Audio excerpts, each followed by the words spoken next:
네, 다음입니다. 전의 양식을 계승한 유자소전의 서술 구조에 대해서 알아봐야 되는데요. 이 부분 굉장히 중요하죠. 자, 전이라는 거는 사람의 일대기라고 했어요. 그래서 춘향전, 심청전, 예를 들면은 춘향이가 태어나서 죽어서 행복하게 살았습니다. 이때까지를 뜻하는 건데, 봅시다. 유자소전은 서술자의 친구인 유자의 일대기를 다루며 전통적인 전의 양식을 충실하게 계승한 작품이라고 평가받고 있다. 그래서 전통적 전의 양식의 구조가 뭐냐? 이 네모칸 중요합니다. 맨 처음에는요, 뭐에 대해서 쓰냐? 그 사람의 출생, 언제 태어났고, 집안, 가계라는 건 집안입니다.에 대해 서술을 합니다. 집안 소개예요. 한마디로 집안 내력. 그 다음 행적. 행적은 뭐냐면요. 한 일이에요. 인물의 삶을 보여주는 그러한 에피소드를 전개해 나간다. 사파는 에피소드 혹은 일화라고 해도 되겠네요. 자, 그다음 논찬. 아까 방금 말했죠. 논찬이라는 거는 평가입니다. 평가. 그래서 이거는 인물의 삶에 대해서 평가한다. 여러분이 외워야 될 건요. 인정기술, 행적, 논찬 이렇게 보시면 되겠습니다. 이거는 주관식 짧은 걸로 낼 수도 있겠죠. 유자소전에서는 그럼 이러한 전의 구조가 어떻게 드러났느냐? 자, 집안과 성장에 대해 소개할 때 출생과 성장 과정, 41년, 충남에서 태어났고 품성은 어쩌고 저쩌고 표현했었죠. 그 다음 행적. 그 사람이 나이가 먹었을 때까지 그 사람의 착한 품성을 그러니까 보여주는 에피소드 제시했고요. 자, 평가 부분. 아까 선생님 읽은 거 있죠. 유자의 사망 후 이제 평가한다라고 하며 유자에 대한 주변 인물들과 서술자의 평가를 제시했습니다. 긍정적으로요. 그래서 해당하는 교과서 내용은 이렇게 되는데 이 부분에 유의해서 한번 읽어보시는 것도 좋을 것 같습니다. 근데 중요한 거는 교과서 어디만 나왔다? 여기 둘만 나왔다. 평가는 나왔다? 안 나왔다. 여러분들이 잘 기억하시고요. 자, 그 다음 이러한 전통적인 서사를 계승한 유자소전. 자, 서사라는 건 뭐냐면요. 전통적인 이야기 구조라고 해석을 하면 되겠네요.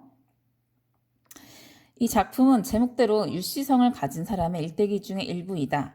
인물의 일대기를 다루는 전의 형식을 빌려온 점이나 자, 방언, 충청도 방언이었죠. 향토적 정서를 강하게 한 점, 혹은 희극적 상황의 설정, 상황을 굉장히 웃기게 표현을 한다. 예를 들면은 사람이 죽었을 때 먼저 굉장히 슬퍼한 척하면서 아이고 아이고 한다는 점. 굉장히 사람이 죽었으니까 비극적 상황인데 그걸 웃기게 표현을 했어요. 그런 설정과 사건 전개 등은 전통적인 서사를 계승한 것으로 보인다. 그래서 이런 희극적 상황에는 전통적 서사를 계승했다고 하는데 뭘 계승하냐? 예를 들면요. 흥부전이 있어요.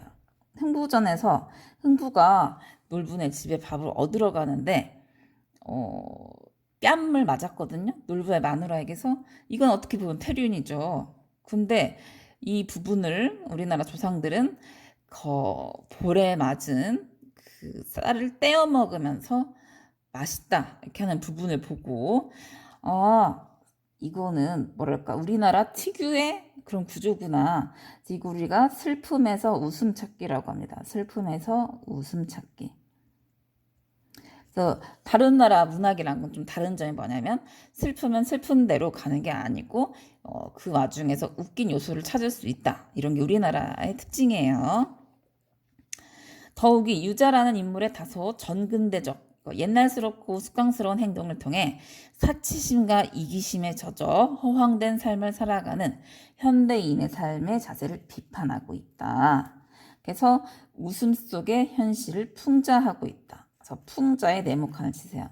그래서 유자소전의 특징으로는 풍자도 해당이 되겠죠. 풍자라는 건 비판하는 거니까 웃기게.